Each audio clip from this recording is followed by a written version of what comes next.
Yo, yo, yo, what is going on, my beautiful brothers and sisters, fellow radiators of love? My name is Jamal Pope, aka J Phoenix, and welcome to Cosmic Convergence, your weekly astrology horoscope. This one's going to be covering Wednesday, September 25th to Tuesday, October 1st of 2024. Appreciate you all joining me here. Trusting you guys are having a wonderful week so far. It is hump day, and we have a lot to talk about. We are in between eclipses. We had that full moon lunar eclipse last week in Pisces. And then, of course, next Wednesday, we will have the new moon solar eclipse in Libra. Conjunct Black Moon Lilith at the same degree.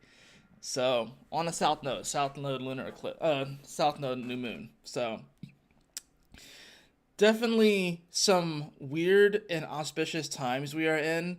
I know you all can feel it. That energy feels like it's slowing down, but simultaneously speeding up in some aspect.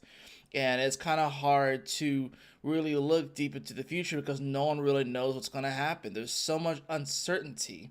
And I think that's why I coined this one a time to listen. Because when we are in a time of uncertainty, and that's what we are all in, we can see our hero here, and his dragon has grown quite a bit. He has as well. I'm gonna age him in the next one, but the dragon has grown rather quickly between the last one and this one. You can see them here in the same forest with this old sage, or mage, or whatever you want to call him, right? I guess he could be a mage, archer. But anyways, they are sitting here listening to this old man talk about his experience, about what he has gone through, his observations, his wisdom is being passed down to this young hero of our story. And like I said, we are in Act 3, which is Libra season, and I feel like this really is a time to listen. Because in times of uncertainty, trying to force the issue, trying to force an understanding, trying to force results is probably not going to yield the best results. So this is a time to kind of just listen, to have an open mind to the things that are going on. Try not to get so emotionally encapsulated by what is going on around us, and to not to deny the emotions, but to not get so wrapped up in it that it blinds you from making the best decisions that you can. So I really do feel like this week in between eclipses, where energy seems a little bit weird, it seems a little bit murky, we're going to see some interesting things, of course. We'll see Mercury oppose Neptune. Of course, that's happening today, the time of me making this. Of course, we will also see Mercury enter into Libra, so we do get some shifting of some energy, and you guys are going to feel that because even though it moves into an air sign, it's going to lose a little bit of its power. We will also, of course, see the Sun-Mercury Cazimi as Mercury catches up to the Sun. This, of course, will happen on Monday.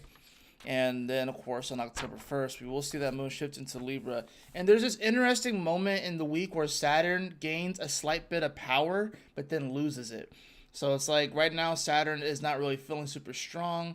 Once the moon shifts into Libra, it will get like a slight bit of power because now, or once Mercury moves there, it gets like a slight bit of power because Saturn exalts itself in Libra and Mercury is there. So it kind of gets a slight bit of power, but then it loses it. So there's going to be like this interesting moment here where I feel like the sage energy really comes through, the message like really comes through, and then it falls off. So that's why I coined this a time to listen, because when I was looking at the charts and I was looking at the essential dignities, I was surprised to see this sudden jump where Saturn went from like -4, -5 to like +2, +3, and then right back down.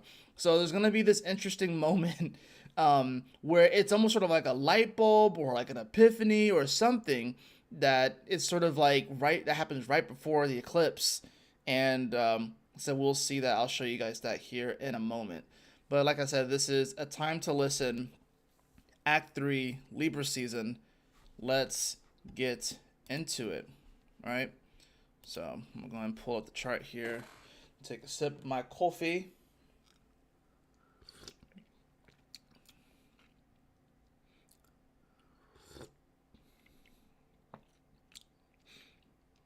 Could have made this stronger.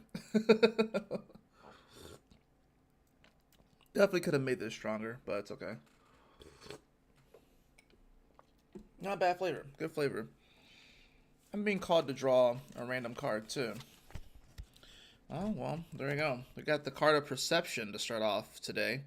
The card of perception. So I think this is going to be a week that challenges our perceptions. Challenges our perceptions, wants us to think outside the box, look outside the box, go outside of our normal thought patterns, and to seek deeper wisdom, essentially. So, now, of course, on this Wednesday, we do have that moon that is going to be in Cancer. It is in its home sign. It's going to be conjunct Mars.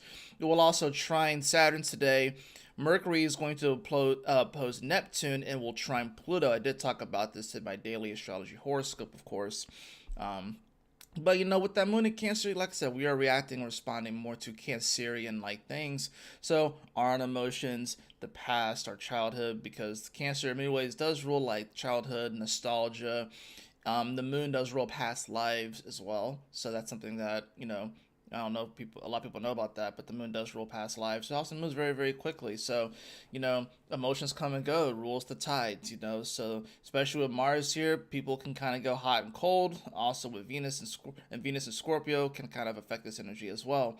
So, we have a little bit more of the water energy. We were in a lot of earth for a while there, but now we have a good bit of this water energy. So things are kind of like spreading out a bit. If y'all remember earlier part of the year, everything was so condensed on the one side of the zodiac.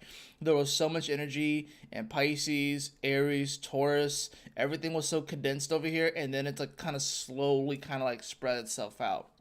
So, that's kind of nice for breaking up some of the monotony, but things still feel slow just because of all the retrograde planets. Like I said, we have Uranus, Chiron, Neptune, Saturn, Pluto. Jupiter is going to be coming retrograde soonish. Although, granted, once Jupiter comes retrograde, Pluto will go direct pretty soon after, like about a week and some change afterwards.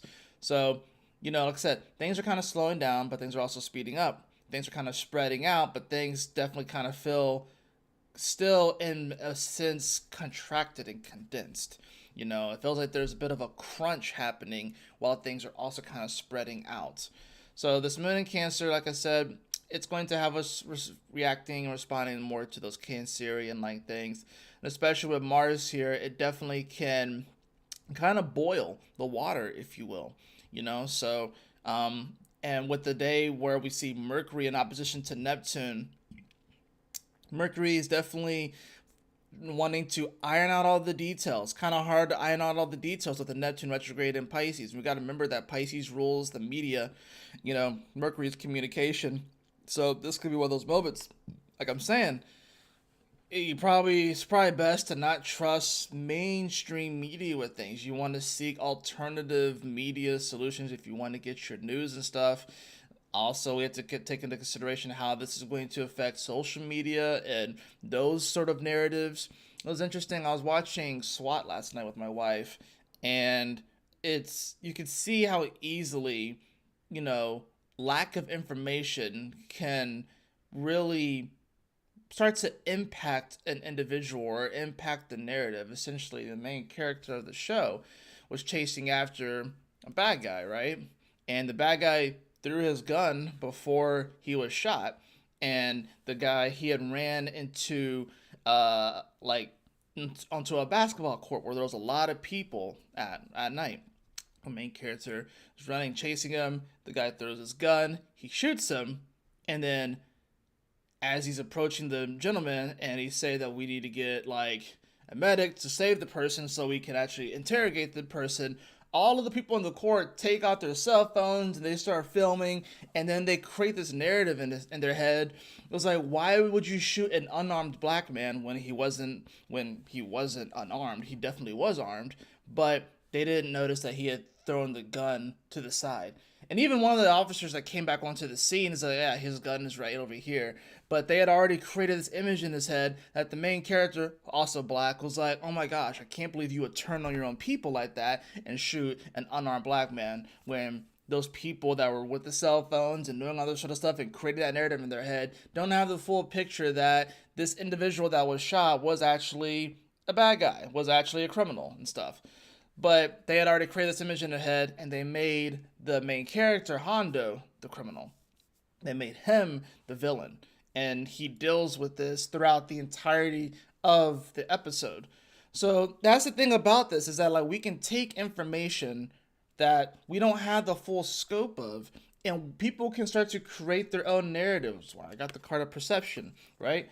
So it's like we can create our own narrative off of a lack of the full story and off of a lack of the full information. This is why it's a time to listen and not really a time to really like talk too much, right? Because we don't have the full picture. We don't have all the information. People are going to be coming up with their theories, their ideas, their beliefs, their hypotheses. And of course, Virgo is the season where you test things out. Virgo is the time where you experiment, you test things out, you go through different attempts, you make your edits, of course, here. The sun's not there anymore, right? It's Mercury, and Mercury is finishing up here, and of course, Mercury finds its home in Virgo, but it opposes Neptune. So it's going to be really hard to kind of get a clear picture and know what the true information is, because there is certain narratives that are going to be pushed with this Neptune here in Pisces that may go counter to the truth or may not reveal the full truth. And we're just being honest as an astrologer, just telling you guys, just being flat out honest. Not only that, but we do see this Mercury that's going to trine over to Pluto today, and this is going to be the last time that we see Mercury in its home sign of Virgo, or traditional home sign of Virgo, make a trine over to Pluto and Capricorn. This is the last time that we will see this in all of our lives, because by the time that Mercury comes back around to this spot, Pluto would have ingressed back into Aquarius and will not go back into Capricorn for another 200 plus years. So unless you lived another 200 plus years, we won't see this again. So that does bring about, this definitely a desire to want to see some more change, want to see some more revelation, especially Pluto being here at this final degree of Capricorn, hypersensitive, but it's revealing a lot of the secrets, a lot of the truths, and it's unearthing all that. Mercury, of course, wants the answers. It's being very, very investigative right now, wanting to bring these things to light, but it's tough to bring them to light when you have the veil of Neptune coming against it. And out of all the planets, Neptune is probably the strongest planet, right? So, because it is in its home sign, it's one of the only planets in its home sign outside of, I guess you could say, the moon in Cancer, which won't last long, and Mercury in Virgo, which won't last long because Mercury will be coming into Libra tomorrow, right? So Wednesday is definitely going to feel like a hump day. I think the emotions can be a little bit, they can be a little bit inflamed because of the proximity to Mars. Now, we will, of course, see, let me switch that back to hours. We will, of course, see that moon make a trine over to Saturn, which is, of course, going to call into, I always talk about Saturn and Pisces being that spiritual integrity, learning how to go with the flow, learning how to find function within going with the flow. But this is still retrograde. So, when Saturn is retrograde, a lot of times that's when we're kind of going over the karma that we've already have accumulated to this point and seeing where we can make those changes, where we can step up, where we can mature, right?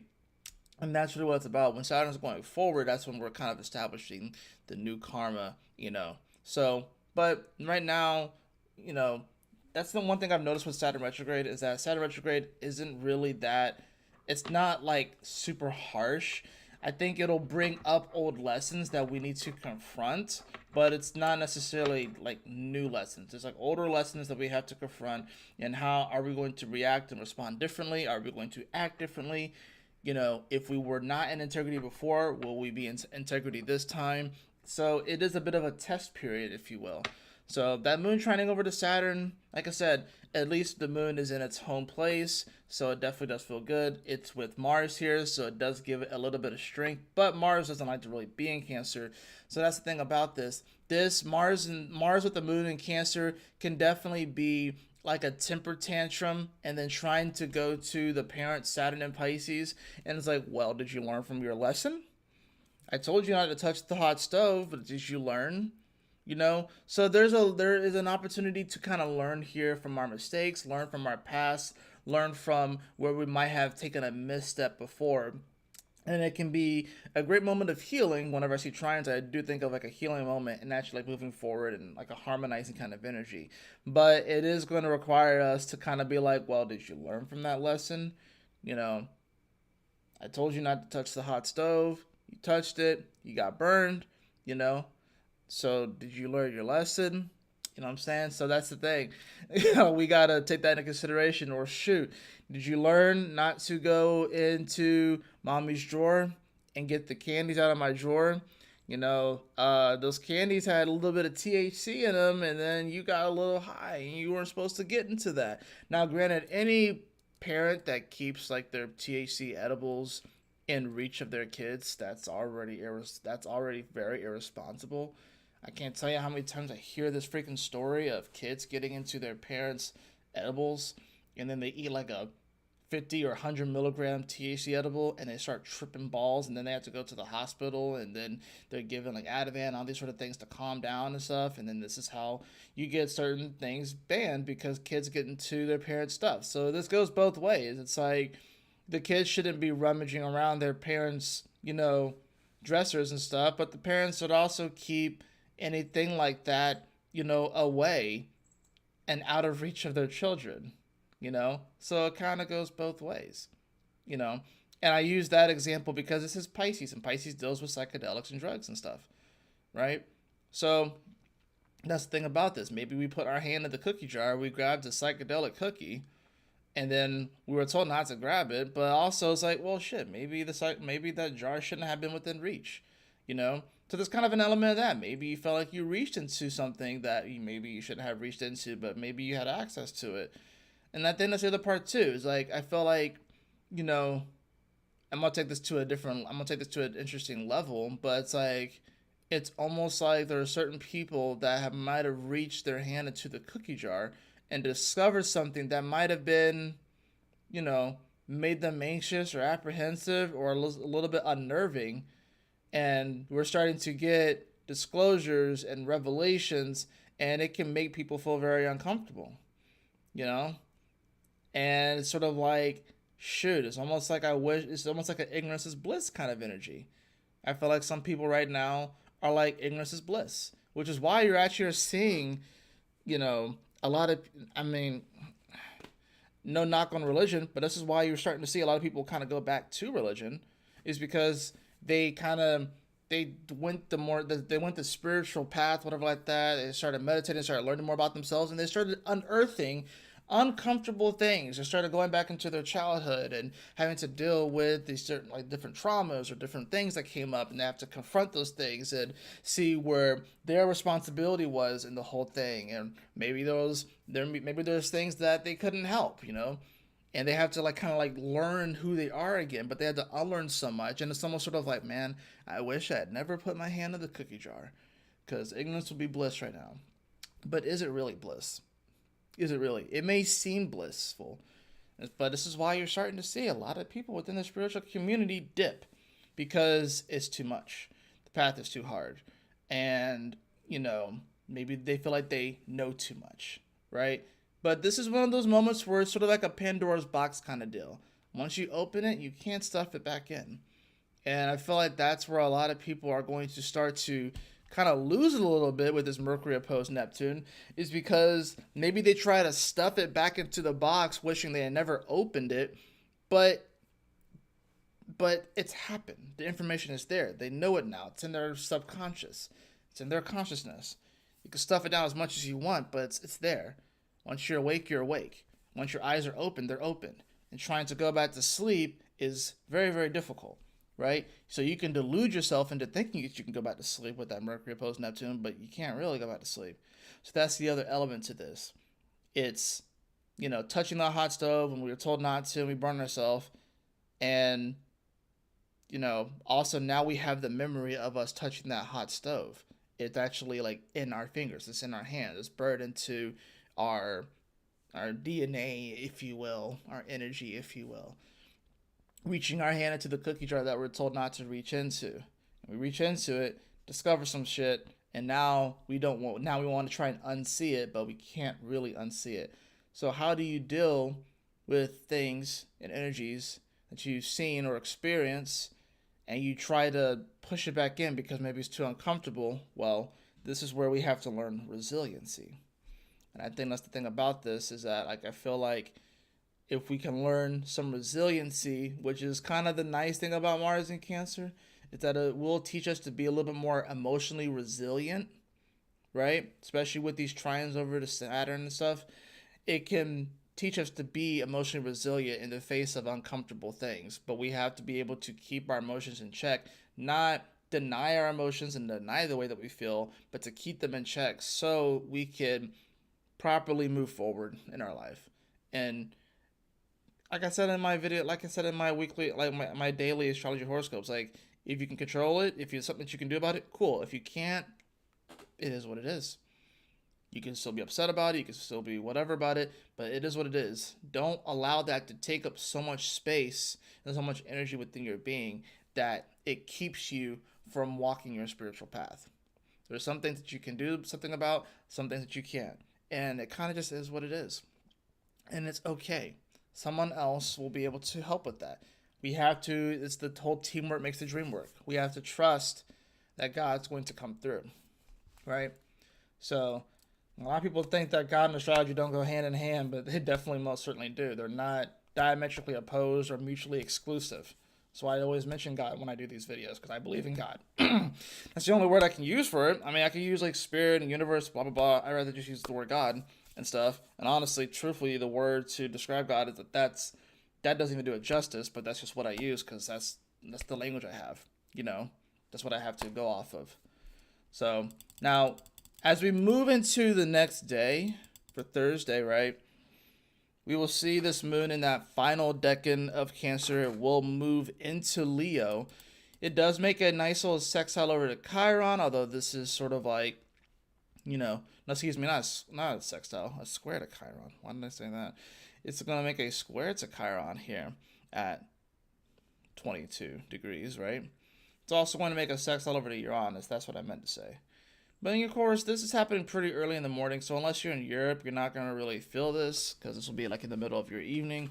If you are in Europe and you're kind of waking up to this energy, the day is going to be kind of marked by, how are people reacting and responding to, the things that trigger them, especially in their wounded ego with that Chiron in Aries.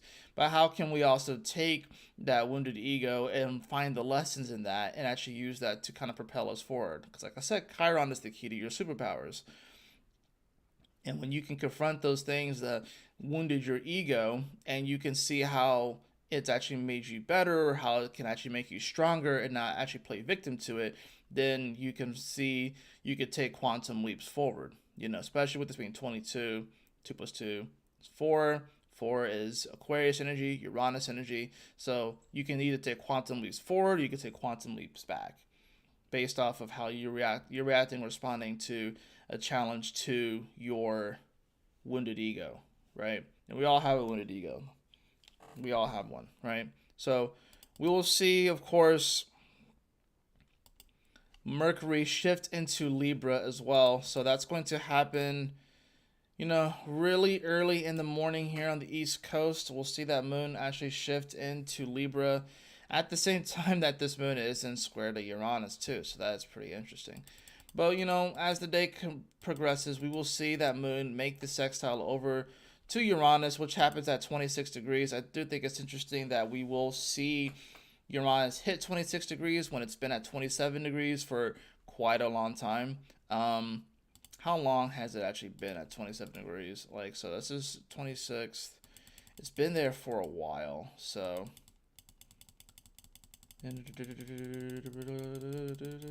pretty much, it is the degree that it retrograded at, right? So it retrograded at 27 degrees back in the beginning of September. So now, fast forward to now,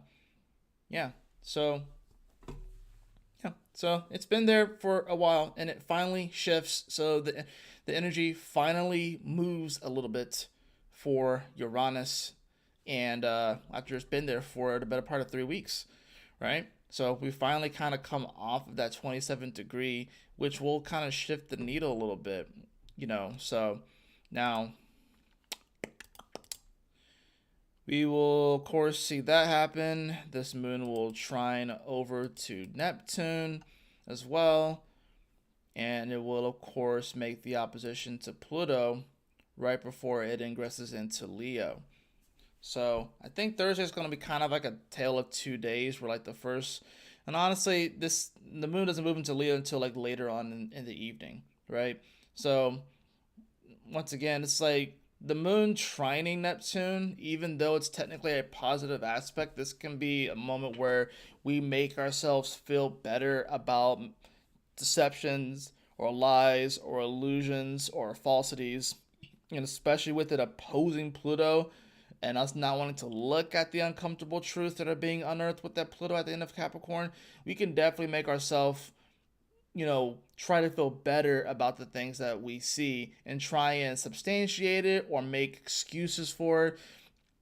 In our personal life, we can start making excuses for things that maybe aren't going exactly the way that we thought they're going to go, or lack integrity too. So that's the other part about this as well. Things that can't be held up to the light and actually maintain itself. It just melts in the light and stuff too. So that's the thing that we have to consider. And just like I said, this Mercury in Libra is going to lose a little bit of power, right? So it's like you'll see this, and I'll show you like from the moment, with it shifts in. So let me go back to like, all right, so I'll go to sheets, and then, so you see how Mercury is here at +10, right? +10, +9, -4, -5, -5, -5, -9. So the sun is not very strong at all. And then see what happens when Mercury shifts.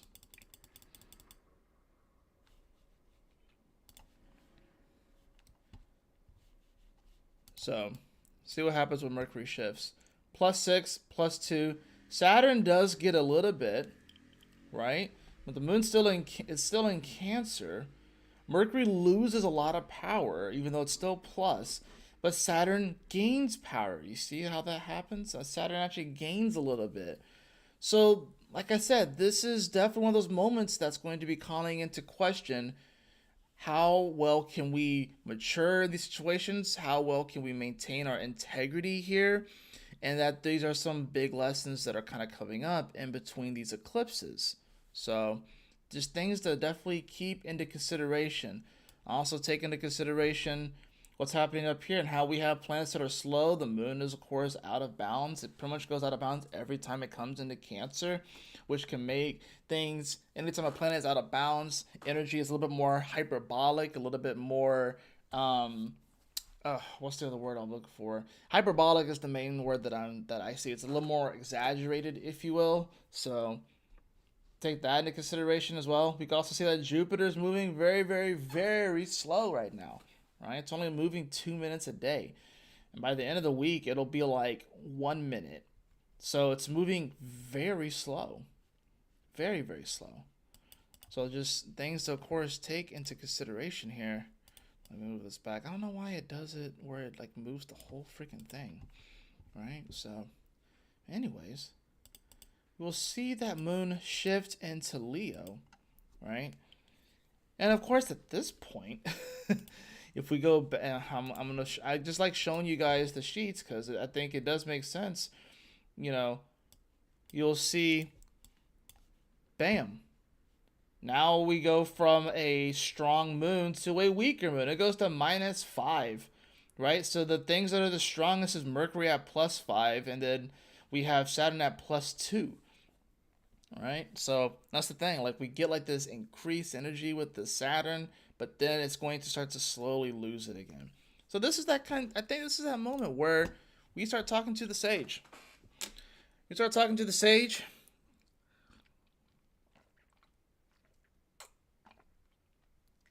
And this is honestly a time to listen. Not really to like explain ourselves, not necessarily to defend ourselves, whatever, but a time to be open and listen to the messages that are coming through from the universe. Whether this sage is an actual person, which I think for everyone, this can come through as an actual person, or it can come through multiple people, and it doesn't necessarily have to be someone who's older than you. Although it's Saturn, I feel like it probably will, but it doesn't necessarily have to be someone that's older than you, but it could just be just wisdom and knowledge coming from somebody. It can even come from your kids, it can come from your pets, right?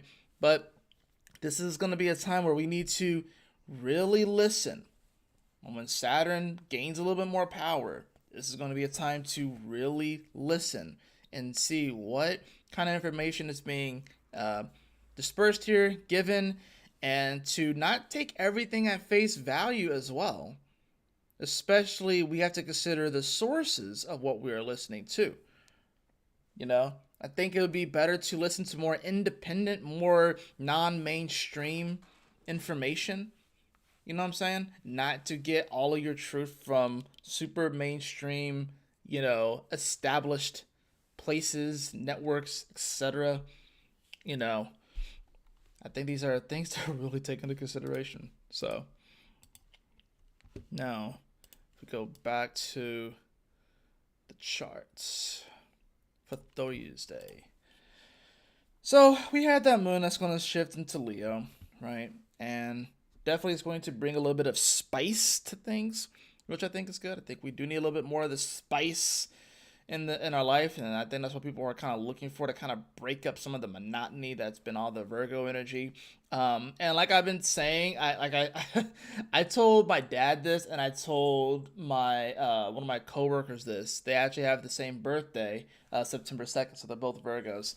I told both of them, was like, I feel like a lot of people like haven't been able to stand the energy of the last 30 to 40 days, because it's felt a little bit more mundane, a little bit more monotonous, a little bit more day to day, kind of going through the motions, and people just want energy and more excitement and stuff.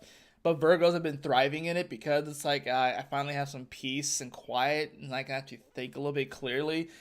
That and they both agreed. It's like, yeah, like I kind of just want things to just be chill. Like, like all this excitement and electricity that people want. Virgos have been thriving in the day to day. Let's just keep it basic.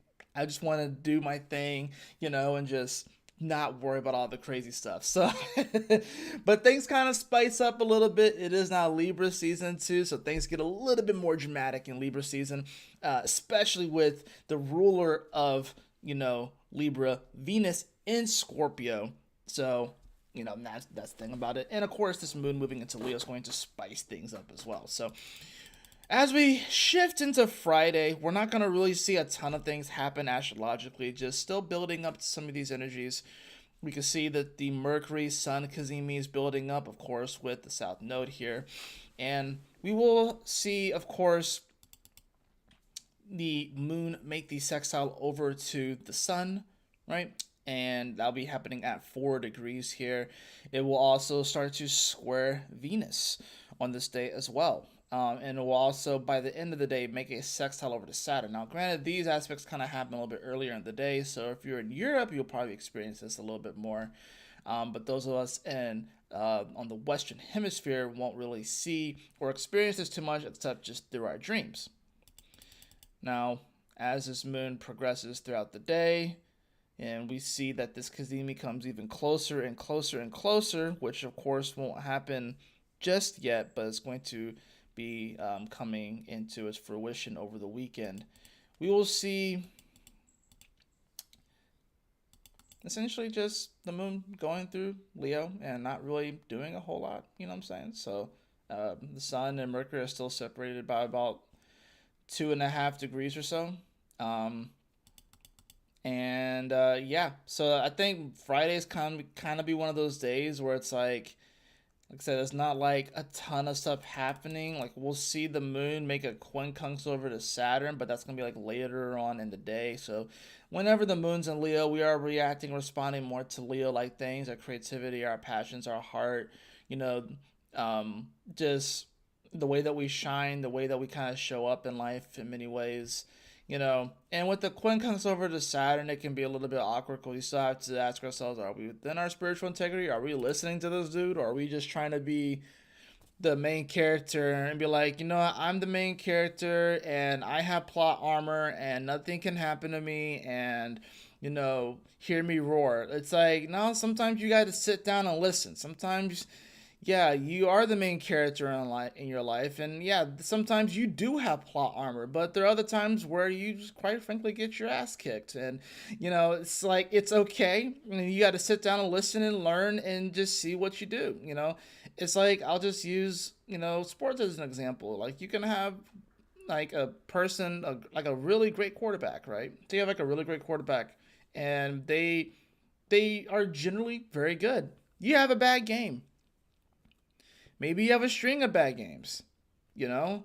And then it's like, well, shoot, are you going to learn from the mistakes? Are you going to watch the film? Or are you just going to chalk it up to, oh, well, that was just a mishap. That was a mistake. I'm not going to learn from it. I'm going to just keep doing what I'm doing. And then, shoot, you keep losing. Maybe you start off like 7-0, 8-0, and then you lose like 2 to 3 straight games. Maybe the other teams watched some film. Maybe they found out why you were so successful and they came up with the counter to it. And now you're starting to lose games. Maybe it's time to readjust your approach. Maybe it's time to listen and to not just force your idea just because it might have worked for a certain amount of time, just to kind of force the way that you think about things and your wounded ego and stuff like that. And it's like, no, I have to have it this way. It's like, no, it's time to sit down and listen and consider somebody that has gone through it. Consider the experience of someone that has gone through what you have gone through. And while, yes, when it comes to the astrology, we're all experiencing it at the same time, but there are certain transits that maybe you need to listen to someone who's been through a Saturn return. Maybe you gotta listen to someone who's been through 2 Saturn returns. They understand what that energy is like, and that's one thing that I really think is missing right now is people people are wanting to get rid of the advice from the elderly and the advice of people that have lived here longer than us. Because while some things, yes, need to be updated, some things can be outdated, there is still a lot of wisdom that can come from the older generations. But I see so many people that don't want to consider the wisdom from the older generations. And there are just certain things are honestly just some things don't change. Okay? Some things don't change, right? Like there's I don't know, it's just one of those things I've just noticed. Like some people just don't want to take into consideration what the previous generations say. Some things are timeless as far as like the human condition, you know? So if you take like a 23-year-old and they don't want to listen to maybe they don't want to listen to a boomer or someone with Pluto and Leo, right? Because they feel like boomers or Pluto and Leos are wrecking the world and all this sort of stuff. But shoot, that Pluto and Leo has been through a Saturn return. They've been through 2 Saturn returns. You haven't even hit one. And there's there's development that comes from going through your Saturn return or multiple Jupiter returns, right? When you've only had it at 24, you haven't even gotten to your second Jupiter return yet. So that's the thing that we have to consider is that like sometimes we just need to listen and not just disregard the wisdom and the information that comes from someone that has been where we have been and has done what we have done. Certain things, of course, get updated through time and need to be updated, but we can't completely throw all of the information out. We have to be able to decipher what is good and what works, what is timeless, and what needs to be updated, what is outdated. We have to learn how to decipher that. But to completely throw out all of it is foolish. It's incredibly foolish.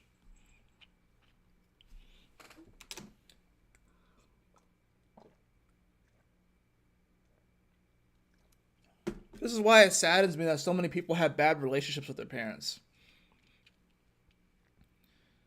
Parents aren't perfect, right? But so many people have bad relationships with their parents. And while I'm not these people, I'm not in their experience, and I don't necessarily know what they've gone through per se. But as someone who has a good relationship with both of his parents, and I'm super grateful to have a good relationship with both my parents, is because I choose to have a good relationship with both of my parents. Because I have things I could be upset with them about, right? But for me, I value the relationship with them more. Why? Because, shoot, I'd much rather go through this experience with a good relationship with both of them. Not only that, but they know things that I just simply don't know. I don't hold all the same views as them. I think some of the views can be a little bit outdated, but I'm like I overlook that. I don't that is their experience. That's what they've gone through, and that's what has shaped who they are. But there are certain things that come from them, certain things that they'll say, and they've just been through other things. They've been through different experiences. They've had 2 Saturn returns. I've only had one. I just got out of my first Saturn return. So there are certain things, certain wisdom, certain knowledge that they have that I simply do not have, and that will come with experience. But what I can do is I can listen. I can listen. But so many people have cut out the previous generations because of, let's be real, wounded ego, wounded trauma, kind of throwing a little bit of temper tantrums. And I understand everyone's situations are different, right? I get that. I understand that there are really bad parents out there, really bad grandparents that ritualistically abuse their children. But I'm talking to the people that maybe their parents said something mean, or maybe they didn't like something, or maybe they could accept how their child was changing and stuff like that, and maybe they said a few bad words, or they maybe said a couple of mean things and mean comments and stuff like that, and we take that and we explode it, and it's all the way huge and it's way big, and we can't learn to forgive. Forgiveness, I think, is really key here too. And we just decided to just completely cut them out. I don't know. I'm one of those people where it's like, unless you were like ritualistically, like physically, sexually abused by your parents, and I guess mentally too, because a lot of people will say like mentally and emotionally as well. But it's like, unless you're like ritualistically abused, I don't really see the reason why people will cut off family. But no, everyone's situation is different. I guess it's a case by case thing. I just think that we have a epidemic of people that don't have good relationships with their parents. Especially an epidemic of women that have a terrible relationship with their father, which I think is very, very sad. I hate that. I hate that. Because I don't think it's warranted. Admittedly, I don't think it's warranted. But like I said, that's just my opinion. That's my observation. But I think we still need to take into consideration the previous generations and what they've gone through and their experiences, because there are certain things that are timeless. There's certain things that you just learn with the Saturn return. There's certain things that you just learn with multiple Jupiter returns. There are certain things you just learn, right? There are certain things that you learn with the Chiron return, right? The Chiron return, which happens in like your 50s, right? That's the midlife crisis, so to speak, right? So there's certain things that just come with time and that you just learn. And those things are timeless, right? Doesn't necessarily matter what sign it's in or what house it's in. Yeah, that might affect the way that it kind of presents itself and what it looks, but the Saturn return is the Saturn return, right? Multiple Jupiter returns are multiple Jupiter returns. The Chiron return is the Chiron return, right? And there's certain lessons that come with that. If you haven't gone through those lessons and you try to act all high and mighty, like you have all the information, you know everything, it's like you only have part of the picture, Buck. You don't have the full picture. Now, that's okay. That's okay. Certain things need to be updated. Certain things are timeless. I think that's what this week will teach us, So we have that, just a little bit of a insert right there. We'll see as we move into Saturday. We'll see this moon continue throughout Leo. It's going to make A trine over to Chiron, of course, here at 21 degrees.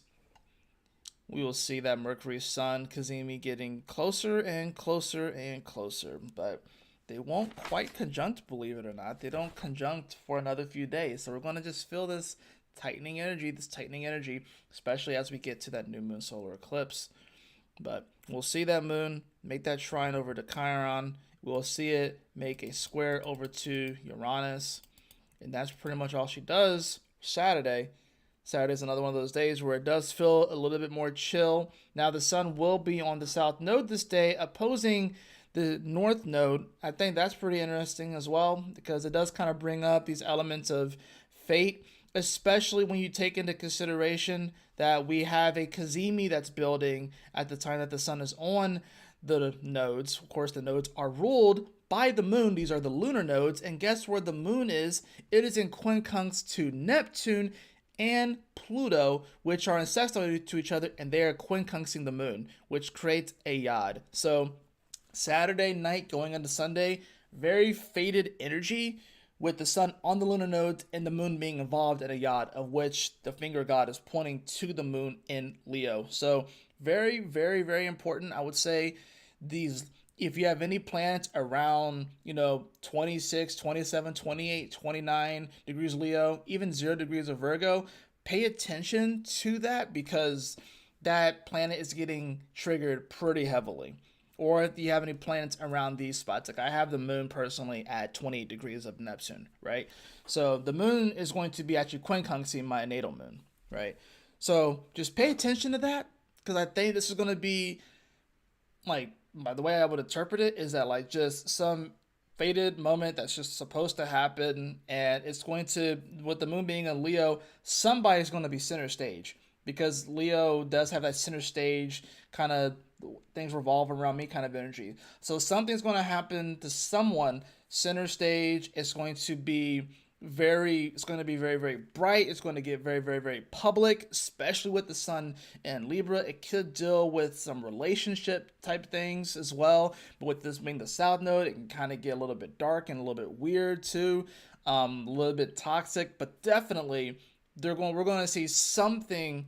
And like I said, a lot of the big transits are happening on the weekend, but we're going to see something building up Saturday, and then it just sort of pops going into Sunday, where somebody center stage is going to have some kind of weird like drama around them. Some type of revelation is going to happen around it, because Pluto's involved. It's going to be pretty wild. And I don't know what exactly it's going to be, but someone somewhere is going to have all of the fucking cameras and lights and eyes on them. And it's going to be sort of like a holy shit kind of moment, a holy shift moment. You'll see. Yeah, it's starting to rain already. It is. We have a couple of storms coming through Georgia, so it's gonna be interesting to see how that goes. As we shift into Sunday, we will see this moon. Like I said, the sun and north node, south node, still haven't quite conjuncted, but we will see this moon. It's going to quincunx Neptune. It's going to quincunx Pluto, and as we come into Sunday, that moon shifts into Virgo, and things start to feel a lot more real. Things will start to feel a lot more real. I don't necessarily want to make too many predictions about what happens Saturday. I don't necessarily get the best feeling off of it. I really don't. It could, especially with like Neptune involved and Pluto involved, like this could be like somebody ODing, you know what I mean? And then then we learn about it like Sunday morning.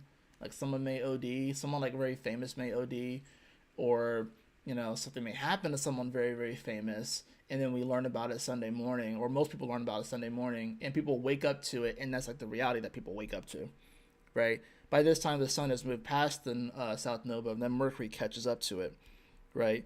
So here on the 29th, that moon, like I said, it enters into Virgo. It's going to make the sextile over to Venus. This is also happening at the same time, when it hits 7 degrees here, right? So, or 8 degrees, excuse me. So it's going to actually be later in the day, but this is happening at the same time that Mars is enshrined to Saturn pretty much all day. So we do That's going to be interesting too. Mars is like, I call it Mars the foot soldier, and Saturn is the boss, if you will. Like the kind of like the commander. This trine is definitely going to, man. This is one of those interesting energies where Mars definitely can get a little bit more. Mars is definitely more concerned about the feelings and the emotions and stuff like that. Saturn in Pisces is trying to look a little bit more big picture and stuff too. So it's like I can see how people can be like much more concerned about, like I said, the people, what's closer to home, and be a little bit more, especially with the moon building up to an opposition with Saturn. This is sort of, you're going to see that sort of like that battle between like people caring about people like matters that are closer to home, and then like people that are more concerned about the big picture and how these things could be diametrically opposed. So it's like I saw a video earlier today where I guess this happened in Australia, where someone had confronted, I guess, the CEO of this grocery store who happened to be walking around the store. I guess they were doing like a walkthrough, and it was so weird because the person, like the civilian that had all these concerns about raising the prices rising and price gouging and stuff like that. And then the CEO was giving very like AI robotic responses. It's like, we understand your concerns and this and that, but they couldn't be real with them. And I think that's going to frustrate a lot of people, is that people are going to be very raw and human with that Mars and Cancer, but then you're going to almost sort of have like this sort of robotic AI response from whatever they're arguing to, and that's just going to frustrate the living hell out of people. This is going to frustrate the living hell out of people. And maybe even in response or reaction to whatever the fuck happened Saturday evening with that Yod and the sun on the lunar nodes, with that moon in Leo, people are going to be looking for answers, especially with that moon in Virgo. People are going to be looking for answers, and we're probably going to get answers that we don't like, that are robotic, that are PR, that feel sort of like AI, and that is going to frustrate the living hell out of people. I'm just going to be straight up honest. It's going to frustrate the living hell out of people. Now that moon is in sextile to Venus too, which opens up some nice opportunities, but the weird thing about it is that, like I said, Venus doesn't like to be in Scorpio. The moon doesn't like to be in Scorpio. Moon is probably a little bit better in Virgo, but still not super strong here. We can even go ahead and just take a look at the sheets again. So you can see, so bam, you see how that happened? We got +4, +3, -3, -5. So you saw how Saturn got a little bit stronger, and then bam, it goes right back down to being -5. So there's that moment there where it's like we get the sage kind of enters into the picture, we get the information, and then he retreats back to his little cabin in the woods. It's sort of like that moment. It's like, all right, he appears, he does what he needs to do on his mission per se, he passes down the information, and then he retreats, and now we have to take that information and do something with it. We have to, like, did we learn anything, or are we just going to just leave it? But that's the thing about it. This energy just comes in a little bit, and then it goes out. So that's the weird thing about it. It's like the strongest energies is that moon in Virgo, right? And then that Mercury in Libra that's about to conjunct the sun. And you see that Jupiter is now under 2 minutes a day. So it's really, really, really slowing down. Very much so slowing down, right? So let me shift that back over. Let me do that. Boom. Okay. Boom. So now heading into Monday, of course. This is the day that we finally see the Cazimi happen. Mercury and the Sun meet up in Libra here at 7 degrees. This is as that moon is entering into that second decan of Virgo, of course. We will see this moon make a sextile over to Mars today here at 14 degrees. And we also, of course, will see it oppose Saturn at the same time. This is happening during this Cazimi. And this is kind of another one of those fated moments here where now we had to kind of emotionally respond to the reality of things with Virgo. But it's opposing Saturn. And it's going to be like, okay, this is when that big lesson kind of comes into play, especially with the sextile to Mars. It's going to ask us, okay, how are you going to respond? All right, like what are you going to choose to do? Are you going to make edits? Are you going to restructure the way that you kind of respond to this? Because Virgo is all about making those edits in life. It's all about, kind of going back to the drawing board, kind of finding different attempts, trying to find the best way, ironing out the details. Are we going to respond a little bit different, or are we going to continue to respond in the way that we responded before? And with that Sun and Mercury, and here at Libra, and yeah, let's go ahead and read some of these degrees. Let's go ahead and just read 7 degrees of Libra, because I think that'll give us a little bit of insight into this. But whenever you have planets that are with each other, they're amplifying each other's energy, right? So the Sun in Libra is already in fall, right? So we're a lot more concerned about relationships, and then Mercury is about the communication. So it's like this can potentially lead to either breakdowns in communication and relationships, or you can actually have some breakthroughs in communication, kind of come to a better understanding of where the other person may be coming from. And we can choose to respond and react differently. So it's like maybe a conversation comes up again in a relationship that may upset you, or you've had it before, and whenever it comes up it kind of upsets you. That's why we have to perceive things a little bit differently here, right? Now maybe we react and respond a little bit differently this time, and we don't react and respond in the same way that we always do, because then that's just going to give us the same result. Maybe we have to look at it a little bit differently. Maybe we have to open our minds up. Maybe it's a time to listen.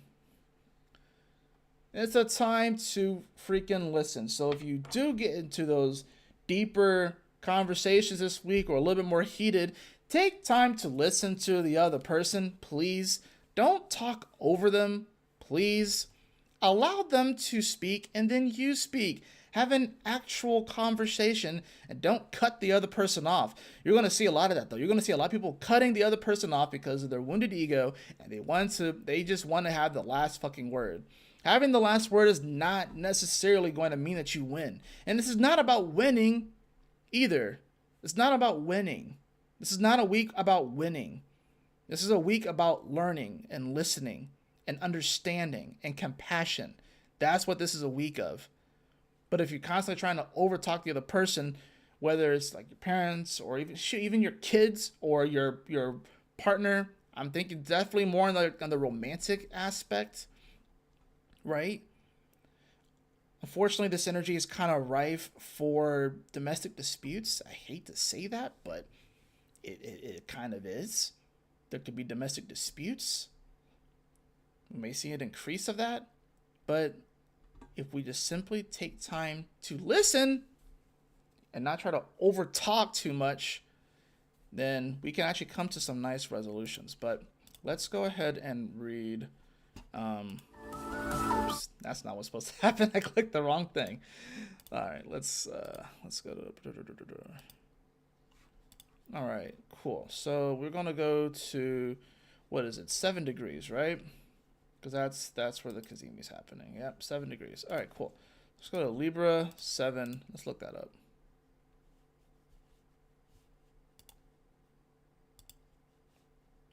Hold on.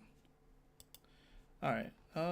Let's see. Bam, bam, bam. Let me move that over a tad. Actually, I'm just gonna make myself smaller. All right, make myself a little bit smaller, and then, bam. All right, cool.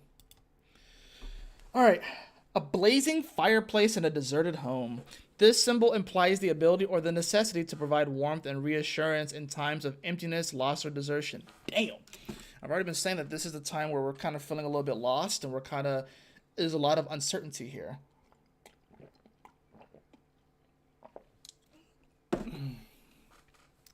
You may need to remember that even in times of real loneliness, when you feel separated from your center, there is a constant, unseen, sustaining energy always ready to welcome you home, whether it be the fire of your own spiritual center, the warmth and familiarity of family and kin, or knowing that one is sustained by humanity at large. Teamwork makes the dream work. I said that earlier. You may need this reassurance yourself, or you may be the one to help others in their hour of need. Security and comfort left behind, wood for burning and heating, gas and electricity, holiday homes, homes rarely visited or inhabited, homes filled with love, if not people or possessions, the warmth of the heart or the hearth, fertility issues, sweat lodges, isolation, separation, abandonment, or bitterness, sabotage by or of loved ones, being forced out, possibly for social reasons, divorce, latchkey children. Yeah, um, I pretty much have been saying this throughout this, forecast. That in times of uncertainty, we need to be open to listening, connect with other people, familiarity, not try to just necessarily cut people off, but people will also be cut off. People will feel abandoned, people will feel separated, people will feel sabotaged by loved ones. People may I can see kids getting kicked out of their homes. Like I said, divorce comes up here too. So it's like if there's an inability to kind of see the other person or perceive, or try to just listen if you're over talking them, divorces, separations, using children as bargaining chips within divorce, which is such a terrible thing that you see happen where the children are kind of drugged between two different people. And really it's the child that suffers the most in this. But like I said, this is about, I love this. Where does it say here? Oh, where was it? Yeah, this one right here.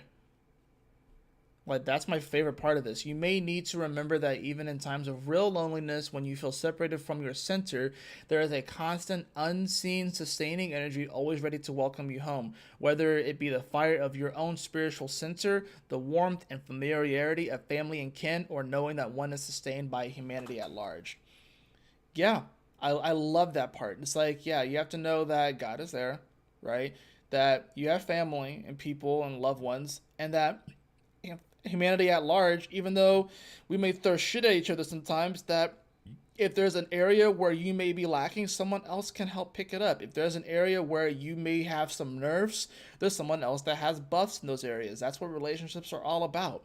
Where I may be weak at in some areas, my wife is strong at, and vice versa. You know, so we have to take that into consideration. But if we're too busy cutting everyone out of our life because they don't match this image of what we have in our head of them, we have to accept and embrace people for who they are too, right? And it's like also we have to take this consideration, like I said, unless they're like ritualistically abusing you and stuff like that, it's about shoot. Like another example from that same episode I was watching last night of SWAT, right? We had an individual that had retired from SWAT, right? And he got upset at the commander because he thought he never got fired, but there was a consideration in the past when he was working there to get fired. And this was like 2 decades ago because his leader said that he was annoying and stuff like that. And he pretty much got like really up in arms about it and stuff like that throughout the episode, and the current commander was trying to figure out why in the world he was so upset. And essentially it's like three old friends that used to work that worked SWAT together. Two of them are retired and one of them still works there, the commander's trying to put all the pieces together.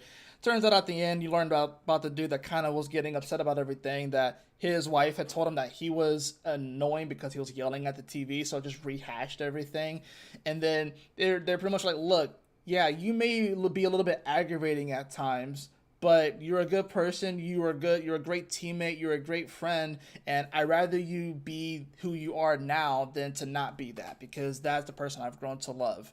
So it's like they accepted him and appreciated him for his flaws. And then he was like, yeah, I know I got a little bit, up in arms about things. Maybe I was a little bit unnecessary. I'm sorry. And they all had a beer and laughed. So it's like that's the thing about it too, is like, yeah, maybe that person, maybe that partner or whatever like that, maybe they have that thing that kind of aggravates you a little bit. Can you love to learn that part about them? Unless it's something that's just absolutely awful, like a drug addiction or something like that. But can you learn to love that part about them? Yeah, maybe they annoy you a little bit with that thing. Yeah, maybe they have that little bit of a pet peeve. Don't take that little thing and blow it all the way up and have a massive argument about it. Learn to love that part of them, because I guarantee you have something that someone finds aggravating, but you grow to love that part, right? And that's also part of the whole Chiron thing. Can we learn to accept ourselves for our flaws and where we may come up short? And also realize that we can't just do it all. We can't strong arm this all on our own. I guarantee you that whole moon and Leo yod to Pluto and Neptune is somebody that tried to do it all by themselves for such a long time and they finally hit a breaking point. That's what happens. Someone who tried to do it all by themselves for such a long time or tried to hold it all together all by themselves and not really seek the help, and they finally hit the breaking point and they snap. So don't be that person. Seek help if you need to. Listen, be open. And like I said, where you may come up short, someone else in your life probably comes up. They come up better. They come up big. And just foster those relationships. That's really what's important, though. But do you really want to be isolated? Do you really want to be separated? Do you really want to feel abandoned? Do you really want to feel bitterness? You know? Do you really want to feel like you're forced out? You know, Five of Pentacles kind of vibes? So, there's some things to keep into consideration here, right? Let's see. Let me go back to Astro Gold. Let's see. Okay, and then we'll move that back up her. Okay. So, said here on Monday, that's the main thing that we have going on is that opposition. This is happening at the same time as this Cazimi. And then, of course, we move into October 1st. Mercury is going to move past the sun. And now we can see that this new moon is really starting to come into its fruition. We are in the dark moon phase at this point as well. So things are going to be a lot more sensitive whenever you get into that dark moon phase. We will see this moon begin to oppose Neptune, right? But before it does that, it does make a quincunx over to Chiron, right? It does make a trine over to Uranus, right? But the main thing is, of course, is that moon is going to shift into Libra here. And now we have all this Libra energy with the moon, South Node, Black Lilith, Sun, Mercury. Mercury's now at 10 degrees, which is where the new moon solar eclipse will happen, right? Mars is now at 15 degrees, so it's coming off of the trine to Saturn. And this is pretty much where you see the week kind of end, where the moon goes into Libra. Now we're reacting and responding more to Libra-like things. We can go ahead and take a look at the sheets, and you can see how the energy just takes a dip. We got +1, +0, so Mercury is very neutral, -2, -4, -5, -5, -9. So, you know, energy definitely trickles down. We can see that Jupiter is here doing just 1.5 minutes a day. So it's really not moving fast at all. And it's getting closer and closer to its retrograde. And this is sort of like I said, this is like kind of like that slowdown period right before the new moon where it's going to kind of feel eerily quiet, but then it's going to be like very potent spiritual energy, right? So, but like I said, this whole week is a time for us to listen, to have our ears open, to not try and over talk too much, unless you're the one doing the talking. Maybe you're the sage giving the information. Maybe you're the one doing the talking. But I think at the same time, it's like we still even have to listen too. If you're the one giving the information, you're the one talking, you still have to kind of keep your ears open, you know, your heart's open, and find the compassion and listen as well, you know. We have to learn, this is a week about, like, if you are bad at conversations, you're not going to have a good time because you're going to be constantly talking over people. You're not going to get the full scope of the information. You got to be able to, you know, be able to actually have that true going back and forth without interrupting each other, to really take in and absorb what the other person is saying. But if you are just, and this is why you need to not watch the media, because that's all the media does. Especially like on a lot of these like political shows, whatever like that, like these mainstream ones, they're always constantly cutting each other off. They're always trying to strong arm each other. They're always trying to have the last word, stuff like that. Nothing actually gets done in those situations. There's no actual like solutions that come. It's just a bunch of like, that's all it is. And this is the week where the universe is like, shut up and listen. Straight up. Shut up and listen. Observe. You know, that's really what this week is all about. So, let's see what we have card-wise.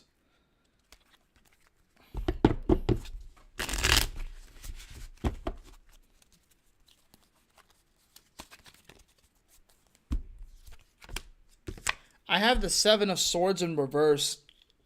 The Seven of Swords in reverse. This is actually not like terrible. Seven of Swords in reverse is like kind of being. This is almost like you're being robbed in like open daylight. So it's not very sneaky. It's like it's almost like you're watching it happen. You're like, are they actually about to do that? Oh shit, they're actually about to do that. Wow, I can't believe they're trying to like do that in like broad daylight. It's like someone trying to stab you from the front. You know what I'm saying? So at least like you can kind of see it coming and everything like that. But then it's just sort of like you just kind of watch it in like the process. Like, wow, I can't believe you're so bold as to like not try to hide it anymore. You know. I had that followed by the Eight of Wands. So maybe some fast moving energy, some fast moving developments are going to happen. I think it's going to be a week where it's kind of hot and cold, where it feels fast and then it slows down. It feels fast and it slows down. So I think it kind of speeds up a little bit with like the yacht and other sort of stuff that happens over the weekend, and then it kind of slows down coming into like Monday and Tuesday, leading up to the new moon solar eclipse. So, final card. I do have the sun card. So the way that you kind of get through this solution is to be the sun, to be light, be bright, follow your heart, live from your heart space, live from your heart centered truth, live from that spiritual warmth that is within every single one of us, and to go back to that place. If there's a moment where you're feeling lonely, if you're feeling anxious, if you're feeling defeated or bitter, go back to the sun, go back to your heart centered truth, and seek that spiritual warmth. That's how you're going to make it through this. All right. Final card that I have for you guys for the Oracle card. I love this. Universal love. Ain't that nice? Universal love. The frequency of universal love activates the connection we feel to each other, to our planet, and to the whole of existence itself. That's how we get through this. It's universal love. It's universal love. So it's time to listen to people. It's time to truly listen to people and not just give AI robotic responses, soulless corporate responses. It's time for us to be human again and not just treat each other as numbers and cogs in a machine. That's going to do it for your Cosmic Convergence, the weekly astrology horoscope. I trust that this message will assist you on your journey this week. And y'all take care. Stay blessed. If you enjoy this sort of content, be sure to like, share, and subscribe to my YouTube channel. Like this video. Share it with your friends so we can, get more people to see this sort of content and know how to navigate these energies and stuff too. And that's what I'm here for. I'm going to continue to make these videos. I'm going to continue to make this content no matter how many people are viewing me, because first of all, I love doing this. And I just, I want people to be aware of what's happening astrologically. But y'all take care. Stay blessed. Have a wonderful week. And I will see you all on the next video. Peace.